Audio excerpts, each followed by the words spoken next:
సమయంలో టీబీఎం 80 మీటర్ల వెనుకకు వచ్చిందని ఏజెన్సీ తెలిపింది. ఎంతో కష్టపడి టీబీఎం ముందు వైపునకు ఎన్డీఆర్ఎఫ్ బృందాలు చేరుకున్నాయి. నీరు, మట్టి, బురద తోడయ్యే వరకు చిక్కుకున్న వారికి బయటకు తీసుకెళ్లేని పరిస్థితి ఏర్పడుతుంది.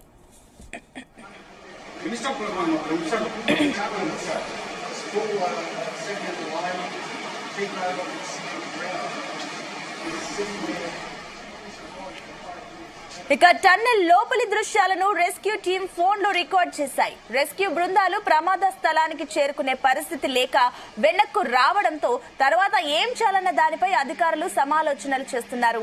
మంత్రులు ఉత్తమ్, జూపల్లి కూడా అక్కడికి చేరుకుని పరిస్థితిని సమీక్షించారు. ఘటనా స్థలానికి హైడ్రా కమిషనర్ రంగనాథ్ చేరుకున్నారు.